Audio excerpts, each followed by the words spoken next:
everyone, it's Scott. And I just want to say happy Easter week to you. You got some really important dates coming up this week. You got Good Friday coming up. You got Resurrection Sunday coming up. And then again, maybe you're going to be also spending some time with some family. So get yourself some good eats together. Maybe you're going to color some eggs. Get yourself one of them egg decorating kits and get to work. Check us out on all of our social media at Comedy Food Truck. Head on over to our YouTube channel and subscribe to that. Be one of our subs. And again, thanks for listening. Enjoy your show.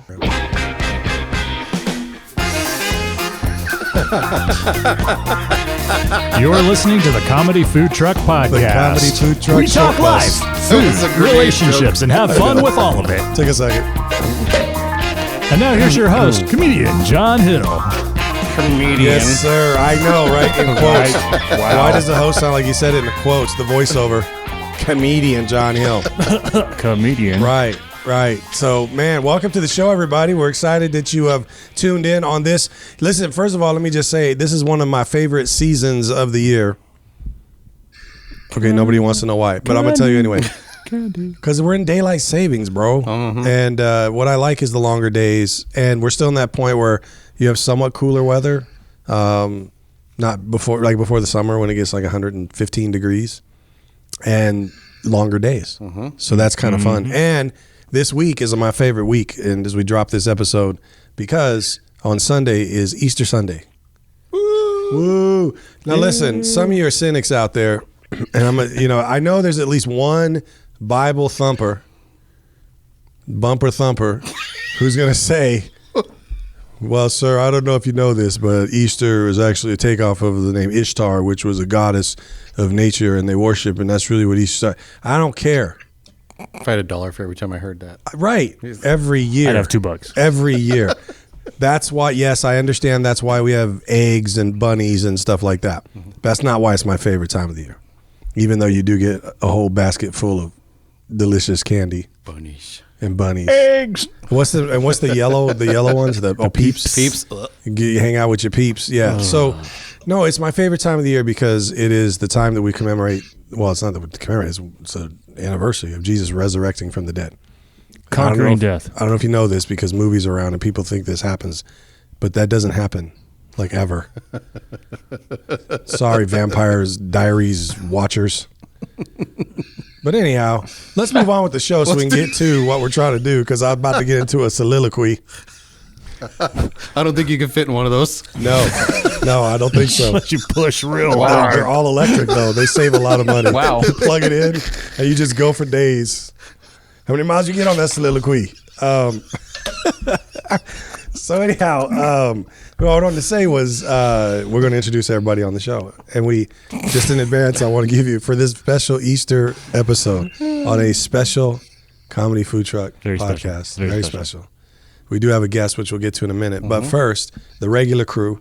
To my left, if you're watching on YouTube. If you're not, then you don't care. But he's the first guy we always introduce, which is Jared, our tech guy. So happy Easter, Jared. Happy Easter. How is things going for you? It's been going awkwardly fine. constructed sentence. How's the things going? Just about to brag about being able to get soliloquy out 3 times. Yep. And I can't get how is it going? That's a hard one. How is it going? Yeah. Things are good? Things are good, yeah. Yeah, real quick, 2 seconds. Favorite Easter tradition? And I'll just cue everybody else. For me, just church. Okay. I just like being Just there. going to church. Yeah, pretty much. It's kind of like the Super Bowl for churches, Yeah. you know? It's the one Sunday, right? It's the one Sunday when you kind of get to know how big your church really is because everybody comes, and then like nobody comes 2 weeks before or 3 weeks after, but everyone comes to Easter. So next to Jared, sort of, I don't know. On YouTube, will he be next to Jared? And same spot. Yeah. floating in Elton John Rocket Man space is our man Scott. What's going on, Scott? Wow. How you doing, man? Good. Nice to see everybody over there. Broadcasting from the Hubble telescope. What you doing, man? That's. I just got home, man. Just about the time that you guys got over Really? there. So, yeah. Rocket Down in Man. the Huntington Beach area today. Oh, that's where you went? Yeah, Huntington Beach? Yeah. Man, out nice there and cool suffering. down there. Just suffering for Jesus. Terrible. Yep. I know. And then you had to grind all the way back up to South Orange County. Right. Right. I don't even know if I want to. Do we say the city you live in? Because you might have fans, flocking like seagulls. Yeah, that's all right. I don't care. Okay. It's over there off of the. What's it called again? what is Coda it, de Casa or something? Coda de Casa, yeah. Coda Yes, de sir. Casa. Yes, Wow. yes, sir. Yes, sir. Like the Coda to West. So, did you have a favorite Easter tradition up in Stockton? Did it involve like human sacrifice or something? Not getting killed. Yeah, Being yeah. not alive getting on killed. the day after Easter? Bullet dodging. What'd you say? Bullet dodging? Bullet dodging. Yeah. No, seriously, did you have a favorite thing to eat, or did you ever even look forward to Easter? Was that a big deal? As a kid, my mom, because I lived with my mom most of my younger childhood years. Most people do. Most people live with their my mom. parents were divorced. Oh, I see what you're saying. Yeah. Yeah. But we'd color eggs. So, I've always enjoyed coloring eggs. Okay. Nice. That's cool. Did you ever eat them after you had colored them? That's kind of nasty, huh? bet. Anybody ever eat an egg after about 3 days and then you colored it and you set it out and then you try to peel that skin or the shell away and it's that same color on the inside of the egg too? Mm-hmm. There's a special Well, what taste was good to was Easter eggs. it was good to have like an Easter egg hunt, and then you put them out there in the grass, and then you forget about them, and then about a week later you roll up on one, you go like, I ate one after about And a in week Stockton, you sitting get that. outside in the hot sun. Yeah. Well, look at egg. right. I think I'll eat it. Yeah. It's only been 2 weeks. Because I don't know when I'm getting another meal. Yeah. It's all squishy. Right. The Right. shell is soft enough I could just bite through it. My favorite part of that, my favorite part of that whole thing is Scott started that out like it was a big revelation. I lived with my mom most of my childhood. Because in Stockton, that's a rarity. Yeah, right. Most of us grew up with our moms, bud. Just saying. Some people didn't, though, and I'm sorry for those who didn't. Next on our show, big show, it always takes us like 20 minutes just to do the opening of the show. Whose fault is that? Is Big Ray. Ray, what's happening, man? What's happening, Ray? What's up, John? Good. It's like right now, or he did the Brady Bunch thing where he pointed up at me. Okay, Ray. So Ray, any? Well, first of all, say Happy Easter, everybody. Happy Easter, everybody. Yeah. Any? Thanks for being here. I know a tradition that you might like, but I want to know if you have a tradition that that you can remember from Easter that you would like to share with the peeps. All right. See what you did there. Or the cream eggs. Or the eggs. I never liked those either, the Cadbury eggs. Really? Oh, I love the Cadbury. Oh, just cookies, sweet, syrupy. That's exactly everything I love. Not to interrupt you, but they made mini ones. Have you had those? You just No. pop them I in. could probably Are they do good? that. They had like pills. I'll eat them like Like I'll eat them exactly. Eat them whole like bag of those. popcorn. Yeah, that's right. I'll eat them like kumquats. They'll just be throwing them down. Just be throwing them down. That's what I was thinking. Yeah, all right.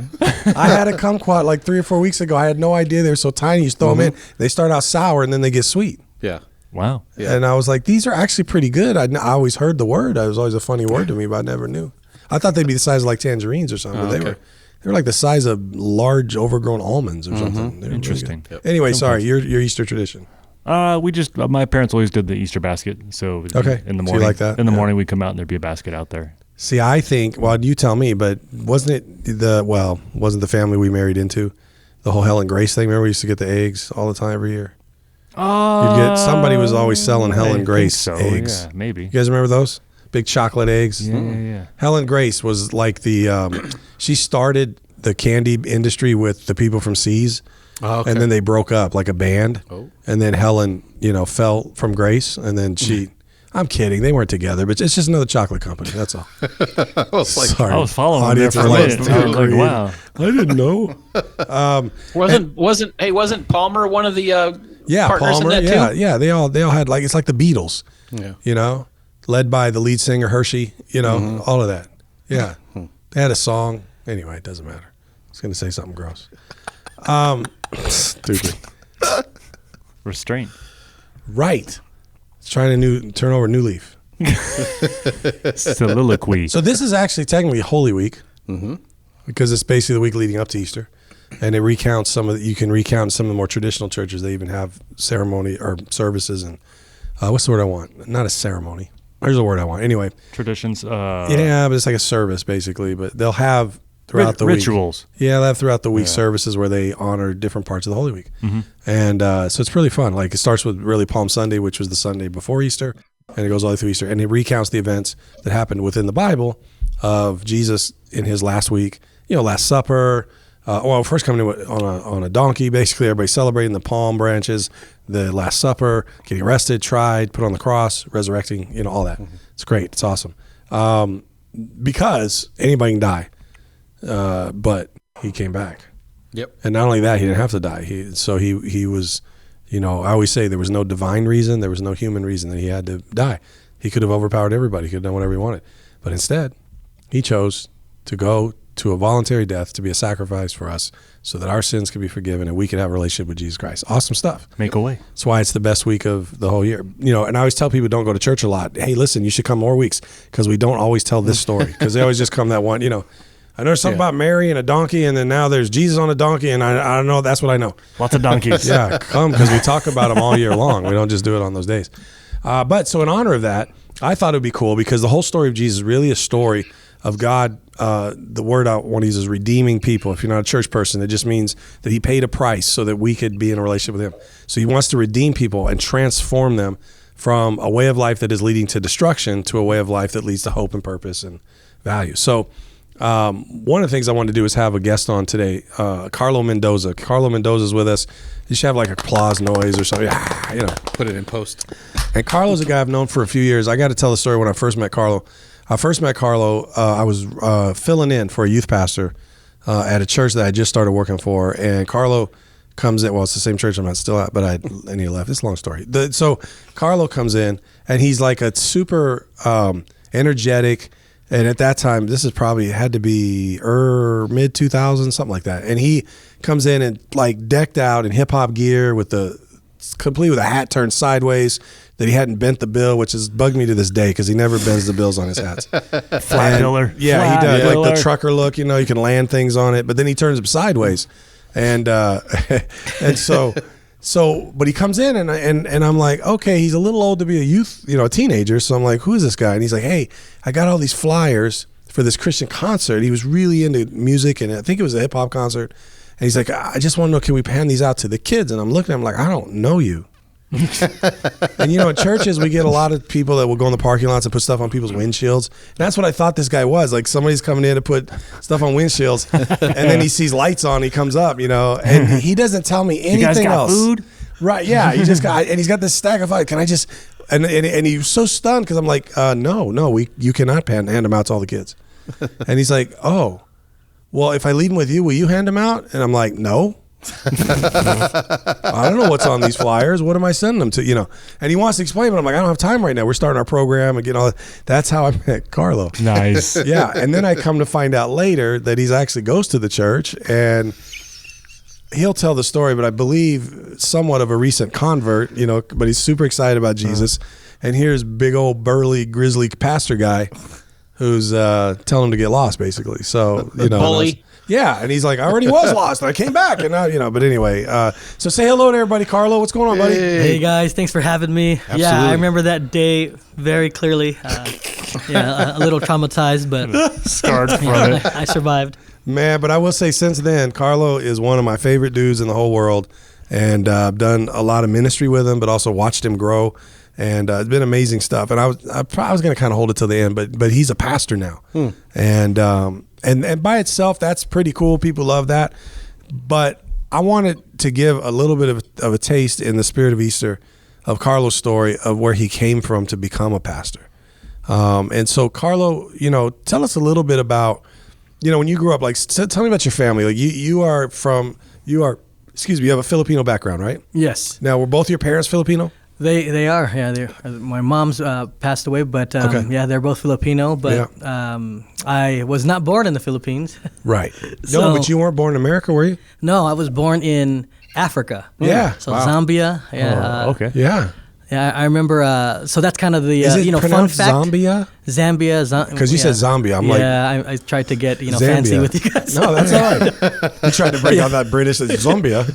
Yeah, I got you. Luanshya, Zambia, to be exact. Yeah, I'm sure you've heard of that. Why were you there, and then what brought you from there to America? Well, my parents were your just, parents? my dad had a job actually lined up in Zambia, and he obviously took us, and through the course of events, my mom couldn't control when I was born or where I was born in that case. But so it was just nothing special in that sense.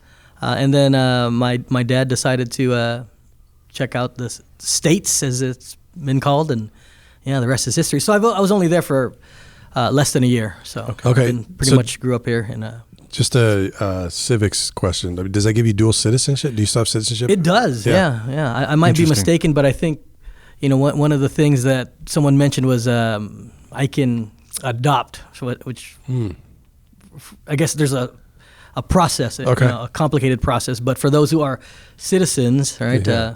It's so I don't know. That always stuck with me. Wow. Yeah. But But what's cool is even though anybody would see you, they would immediately see, everything from Asian, Pacific Island, Filipino, depending on their background and what they know. But you are truly an African American. right. It's really kind of cool, man. You can say right. Right. So it's kind of cool. But now when you came over, you had how many siblings? How many siblings do you have? So I got an older brother and a younger sister. Okay. And just as you guys were talking about Easter, grew up in a nice home. My mom was great. My dad provided, and Easter for us. I mean, it was just that's the thing we did. Every year, and then Christmas. So those were the two big ones. Okay. Yeah. So Was your family churchgoers, believers? yeah, Did they were have like they went to the local Catholic church, and so I knew a little bit about going to church and kind of how serious it was. Well, like when I mean serious, I mean the atmosphere, right? It was like, hey, like so serious that the temptation was to laugh, right? Right. and it just felt extra naughty to laugh out of control, and so that's It's like what the worst thing you've ever done. I've laughed uncontrollably in church. right? Yeah. Where you're trying to be quiet during the My family grew up that same way. I'd start out as a kid going to a Catholic church, and I echo that. It was, especially because I didn't necessarily, my mom did not, she dropped us off and left. Right. She had her experience. She didn't want to come back, but she felt like it was good for us to go. So she would drop us off. And I remember my favorite thing was she'd give us each a quarter. This is a long time ago. And I'd go get a donut. We were able to get a donut. And that was pretty much it. But it was very serious. And you had to be, Well, it was tough in the sense where like we went like again just periodically Right. to the point where I didn't know what was going on. Right, so Right. I was always a step behind, just trying to like look to the person to the left of me, like Sure. where are we at in the Yeah. Are we standing? Yeah. Are we Yeah. standing? Are we kneeling? Yeah. And like what did they just tell me? Peace, be Right. with you too. Like, Oh, right. Yeah, there's a lot of calisthenics. Yeah, What are calisthenics? Whatever it calisthenics, is. yeah. Yeah. Calisthenics, and then also a lot of repeat after me stuff going on and Right. fill in the blanks. And Sure. it's kind of hard to keep up. Yeah, I know. That's interesting. I know there's people who probably go to Catholic church like, you guys stink. They should give you like a guide when you walk in, like a road map. well, newbies. that would have been helpful. Yeah. The funny thing like is, Catholic Church for Dummies. well, that's probably what you need. But the reality is, catechism is that. Right. Right. You're supposed to have gone through catechism so you know it all, right? So, Unless when your mom tries to drop you off, you kick and scream till she takes you back home because she's so embarrassed. well, or anyways, if you ask too many questions and the nun kicks you out, there's that one too. Yeah. But I kept backing her into a corner with questions. She's like, you got to go, bro. Not you. did you take her yardstick? Yeah, why would I ever have a do it? difficulty just accepting something? Like, no, you got to go, man. You got to go, bro. Get out. Let's move ahead a little bit because I know as a younger person, you started to, I guess, experience some trouble, like some things happening, right? Or when did that start? Yeah, exactly. So, again, a pretty fun childhood, but then we moved from Downey to Fontana. Oh, that would do everybody in. Well, it wasn't the move in itself, but it was just the age where I made the move. It was like 12, 13 years old. Okay. Right. And so you really get introduced or An impressionable youth. yes, exactly. Or Trying to fit in. Or I lost my, innocence, right? Yeah. And just there's just so much to explore, right? And Yeah. so my parents were both working and, didn't really have the opportunity to guide me in those formative teen years. And yeah, that's pretty much where it hit the fan, I just met one person and introduced me to, in fact, it was a family member when I first started, the drugs, right? Smoking weed. So you started in getting into particular. drugs, basically. Yeah. Just that was like really the thing that started to. Was that I don't say the gateway, but the first thing you did was weed? Right, and then I know people have said, "Oh, it's not a gateway drug," Right. but for me, it was. So, Right. yeah. So from You moved real slow through it, but it was your gateway. actually, I moved pretty quickly through it. But I remember the first time my cousin and my brother, it was my first joint, right? and wow, I mean, it was some Bammer weed, like some pretty low quality weed. Oh, is that what that is? Okay, But it was yeah. the first time I had smoked, so I was just So man. it's still cool for you. Yeah, it was super cool. Wow. Just put it that way, right? It's like there's a reason people, you know, like get what was high the and- appeal? Because honestly, I've never smoked weed, so I don't know anything. Like, what well- does it do that you were like, wow, this is amazing, I gotta do this again? You know, you just trust. Like I'm sure most young kids, like their cousins, can be some of their best friends, right? And so we just, you know, I trusted him, my Sure. brother, right? And Yeah. just, oh, you got to try this, right? I was like, okay. Yeah. And yeah, and So, so a technical question or technique question.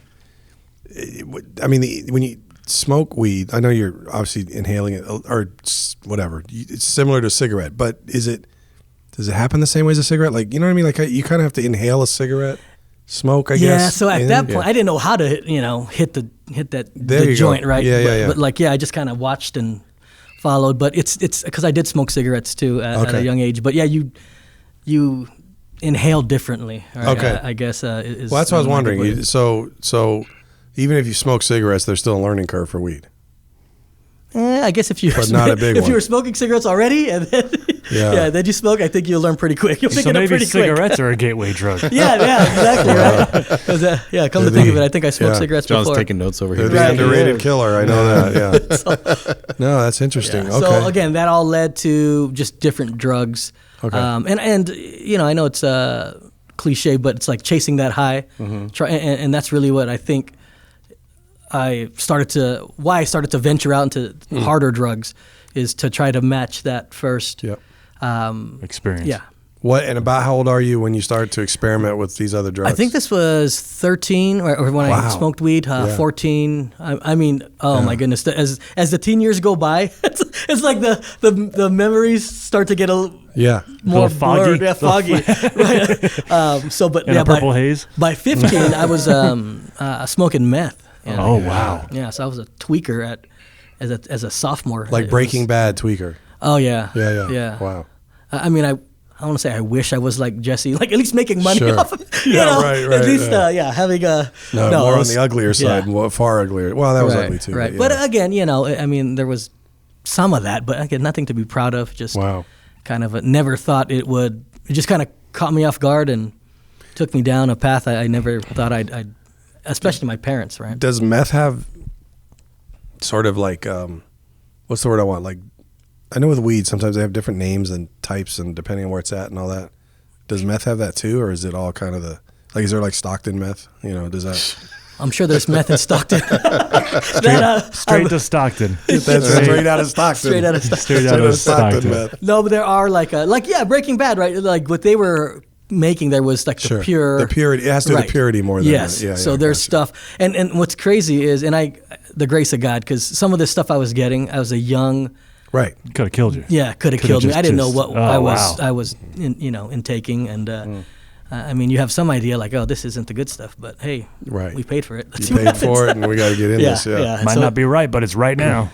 Right, and they would call like a dirty high, right? So these are Ugh. as I was growing up and started to get, I don't even know if you can use these two words, classier about my drug use. Right. Right. Like, oh, this is the good stuff, right? Yeah, Whether yeah, it's yeah. weed or speed. You became like a meth snob. Yeah, pretty much. No, but I mean, I do kind of understand. You get a little, if you're able to not end up in a gutter somewhere, I guess, and you have some means, Right. then you obviously would rather have more pure. Right, and I think Kinda it's, stuff, there's like that top shelf, so you Yeah. can just, that's kind of the same Yeah, thing. drunks do the same thing. Right. Yeah. Yeah, you could drink Ripple or you could drink, like you said, something a little higher quality. Ripple, I know about Mad Dog 2020 and Yeah. Wow. Did some drinking too? Boone's Farm. oh yeah. Boone's Farm. That's Oh funny. yeah, I've Wild turkey. Oh wow, Yeah. I had some bad experiences. Just Really? Were you throwing up. combining them too, like both kind of a thing, or?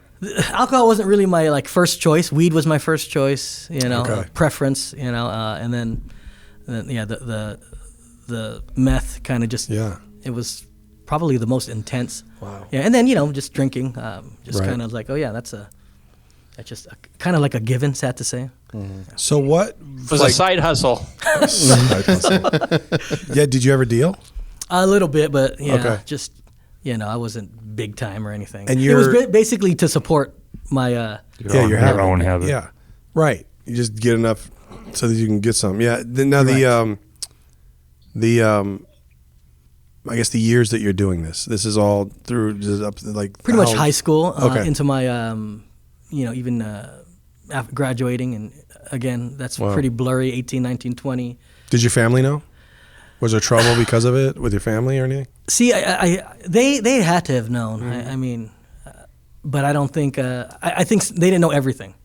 They didn't know to the extent. You had some bad friends and were probably getting into some stuff, but they just didn't know. Right. Yeah, we had a few that I would call us like high functioning. Yeah. Right. So we could still, Sure. go to school and get good grades and hold down a job and So kind of still at the party level. yeah. Yeah. Did you have any idea of how much in a week you were spending on this kind of stuff, or what? Or did you ever have that type of a habit where you had like a certain amount that you would kind of pay for, I guess, each week or month?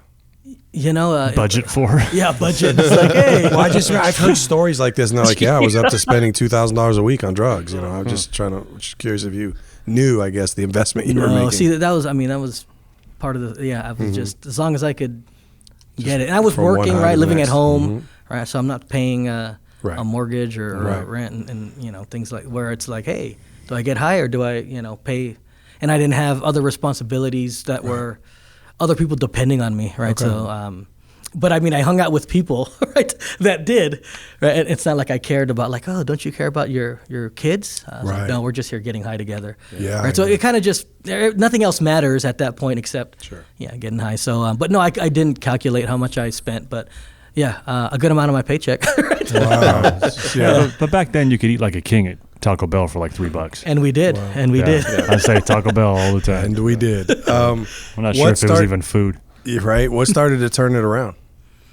So there were several times I just knew like some of the things. When my parents did find out, later on where things were getting out of control, my older brother especially, like I had this, innate ability to be like, okay, this is crazy, right? My brother, he didn't have that, that boundary, right?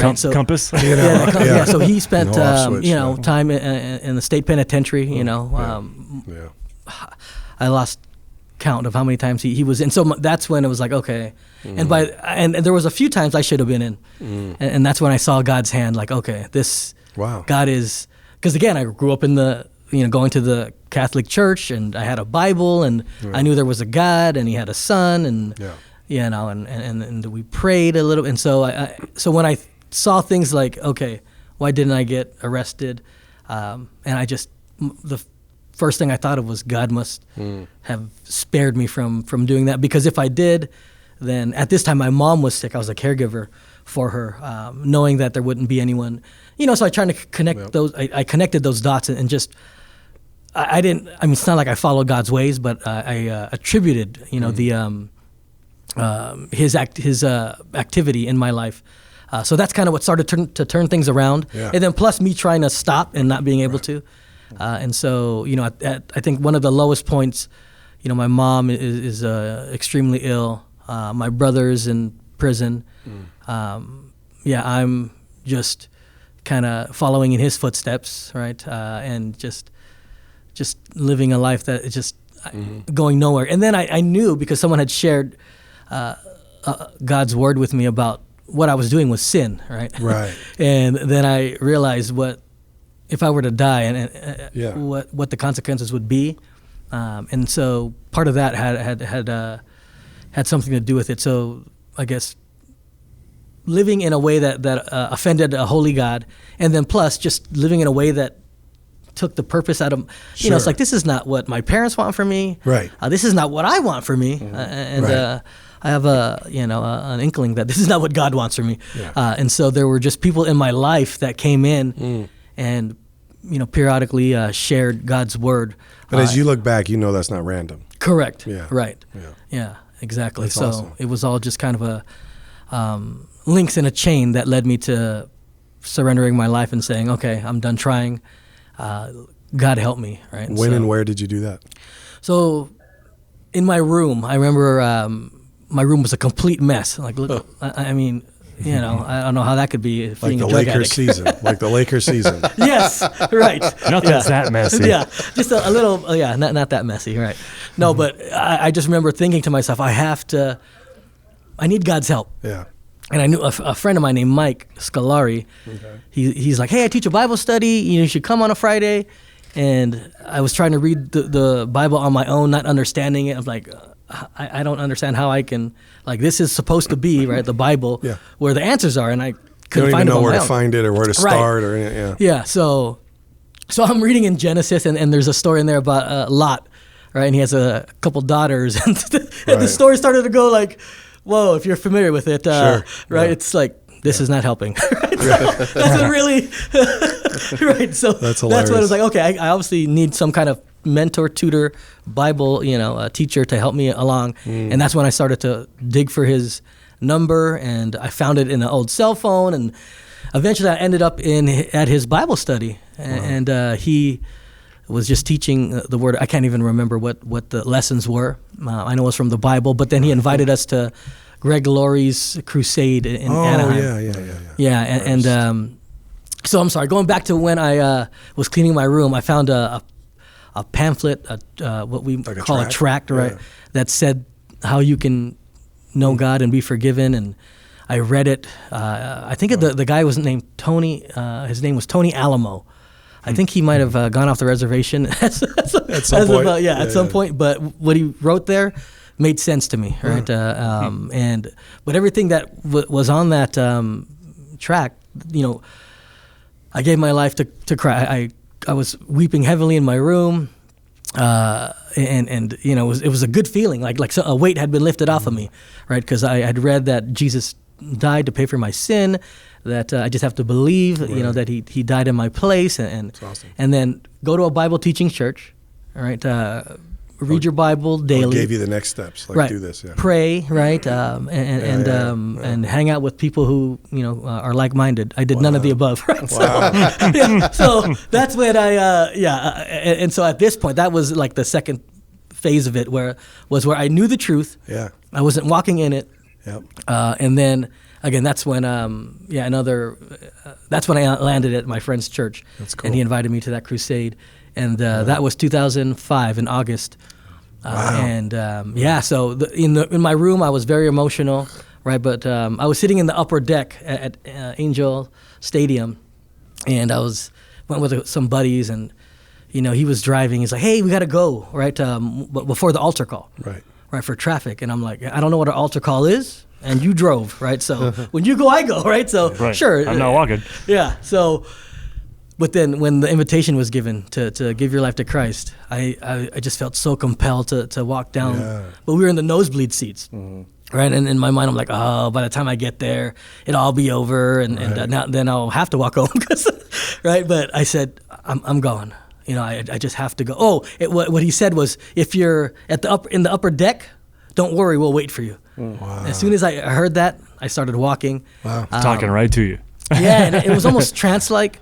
By the time I knew it, I was on the field, and I kind of came to, and I'm looking at there's people crying and hugging, Wow. and I'm just like, oh, and I realized, hey, I'm here. Right. And I remember experiencing that in my room, but no tears, pretty emotionless at that point. But I knew what I was doing. I was making that commitment that I didn't follow through with the first time around. And then cool thing is I looked behind me, and my friends were right there. So we all made that decision. So, and then since then, I haven't looked back. I just kind of hit the ground running. And No relapses, none of that stuff. No. You just, I mean, there's been struggle with, but nothing with the drugs. Right. And I know that's not the case for everybody, but that's the way That that was your God kind of wrote experience, my yeah. story, and it's amazing. And so 07, you said? Or 05? So sorry.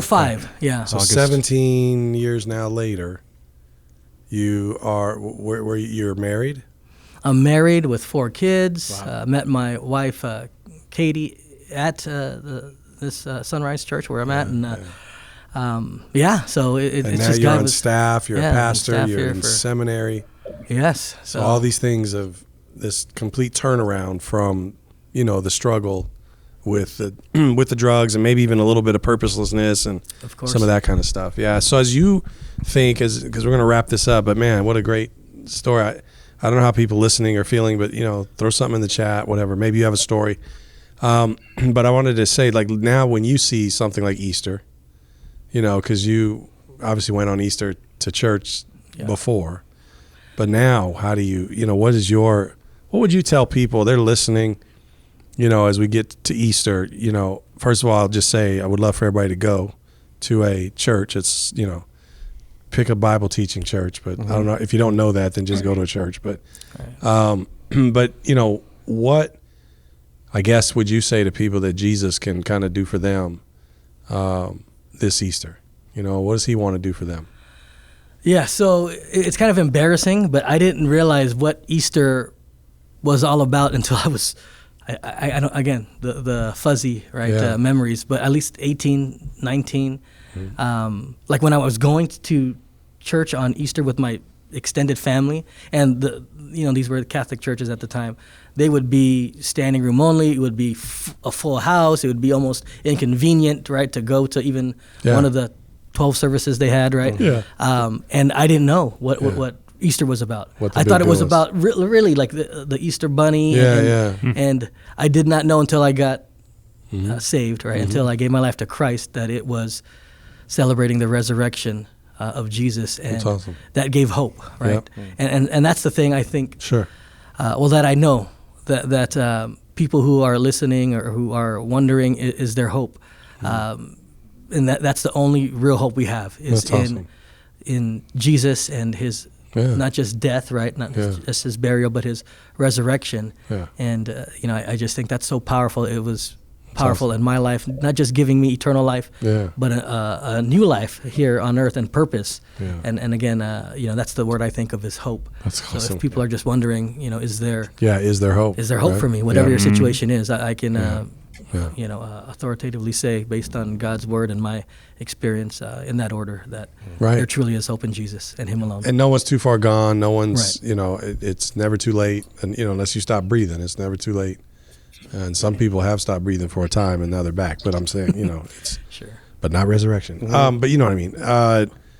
Bro, I appreciate your story, man. Thank you for coming through and telling it to us and putting up with our shenanigans early. I had fun. You guys are a riot. So it's good. And I just, I'm so proud of you. Let everybody know, man, Carlo he's, in our context, we always say he's killing it, which sounds weird when you're talking about ministry, but he's doing a really good job. He's such he's that type of person that you could sit and talk with for a while because he shows genuine interest in other people.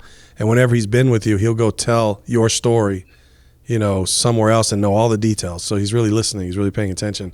And I believe that's just a super huge strength of his. So anyway, just thanks, man. Appreciate just wanted you to have a chance to tell your story for once, So appreciate you, man, coming on the show and taking what is otherwise usually a silly kind of a setting, but with Easter coming up and everything, I just wanted, we're all men of faith and on the show, and so I just wanted to take some time and talk about transformation because that's really why Jesus did what he did. He didn't have to come, but he came, and he existed before he was on earth, and died because he wanted to be able to conquer sin and death and give us an opportunity for that hope you talk about. So. Again, thank you, man, because it's huge. And guys that are listening, if you do anything else this Easter, please, listen to the story. Go and I liked what you said. You're in your room and you're just thinking and talking to really yourself, but also to God, and just saying, there's got to be more than this. Mm-hmm. And that's what I would tell everybody. There's more. Whatever hurt, pain, struggle you're going through, whatever doubts, questions you might have, there's more than that, And it's cliche to say Jesus is the answer. Sometimes it's a little misleading. But he is the source of hope. He is the one who can give it to you. So, again, just, throw in the chats if you want. Let us know. The other thing I would say is if you have questions and whatnot, I know we monitor them pretty good. Yep. If you want somebody to get a hold of you somehow, just let us know in the chats, and we'll find a way to connect with you. And we'd love to talk to you more about that kind of stuff. And just let us know, right? Yep, absolutely. So, man. Scott, Gator, you good? Yo. I'm here. Yeah, I'm good. I like right. that. I like Carlo's story. It's a good story, and Carlo's a great guy. Work with him, and I got mad respect for Pastor Carlo. Yeah, man, it's a good dude. All right, guys. Well, listen, we're going to get out. We'll have more episodes in future weeks, but thanks, Carlo. Thank thanks, you, guys. everybody. Thanks for having me. And let's all get out and say Happy Easter. Happy Easter. Happy Easter To you.